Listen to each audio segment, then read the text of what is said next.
आज हम पुत्र ओम जी के पास हैं और इनसे करते हैं कुछ चर्चा।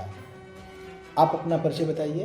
ब्रह्मचारी ओम जी, हम गुरुकुल से शिक्षा दीक्षा लेते हैं। हम 5वीं क्लास में इस समय पढ़ते हैं। तो गुरुकुल में पढ़ते हैं 5वीं क्लास में। तो बेटा गुरुकुल में और यहाँ के विद्या में क्या फ़र्क है? यहाँ की विद्या और गुरुकुल की विद्या में अंतर तो ज़्यादा कुछ नहीं, जैसे अंतर कुछ कुछ चीज़ों में, जैसे खेल में, योग में और शास्त्रार्थ में। अच्छा, पाठ्यक्रम यही है जो यहाँ के हैं वहाँ के हैं, यही तो आपको यानी एक्स्ट्रा वहाँ खेल, उसके बाद क्या बताया आप? योग शास्त्रार्थ। शास्त्र। तो शास्त्र में आपने क्या क्या पढ़ लिया है? गीता जी योग दर्शन जी ईशावास्योपनिषद जी मांडव्योपनिषद जी सत्यार्थ प्रकाश। जी।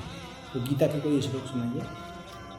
धर्मक्षेत्रे कुरुक्षेत्रे सामवेदायुत्सवा मामका पाण्डवश्चैव किमकुर्वत संजय उवाच दृष्ट्वा तु पाण्डवानीकं मन्यो दुर्योधनस्तदा आचार्यं। चलिए, गीता कितने श्लोक आपके याद हैं गीता के? अभी हमें 13 श्लोक याद हैं। 13 याद हैं। और योग दर्शन के? योग दर्शन के अभी हम 37 थे। अच्छा, 37 सूत्र याद हैं। और आपका ये सत्यार्थ प्रकाश की बात कर रहे थे, सत्यार्थ प्रकाश से आप क्या बताना चाहते हैं उसके विषय में? सत्यार्थ प्रकाश में तो प्रश्न और उत्तर होते हैं। उससे हमें कुछ सत्यार्थ प्रकाश मतलब?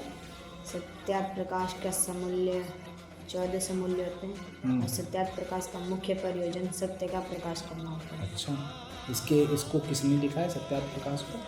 सत्यार्थ प्रकाश का मुख्य जो ऋषि महादयानंद जी ने लिखा। अच्छा, तो इसके विषय में और कुछ जानकारी दीजिए। जैसे कि मनुष्य किसे कहते हैं, जो वेद शास्त्र और योग और अपने एक्टिविटीज़ में ज़्यादातर ध्यान दे और अलग चीज़ों को छोड़ दे। वे नकारात्मक और बेकार विचारों को छोड़ दें। जी। और हमारे गुरु कितने होते हैं? हमारे गुरु 3 होते हैं, माता पिता और गुरु। तो तीनों में, माता पिता गुरु में से तीनों में से कौन सबसे उत्तम शिक्षक होता है? तो हमारे माता पिता गुरु में से सबसे उत्तम शिक्षक माता होती है। ठीक।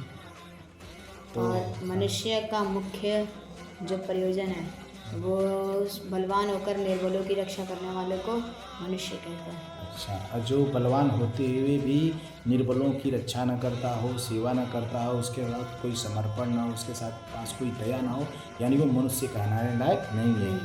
ये बात चलिए, ये सत्यार्थ प्रकाश से ज्ञान प्राप्त हो रहा है, यही तो?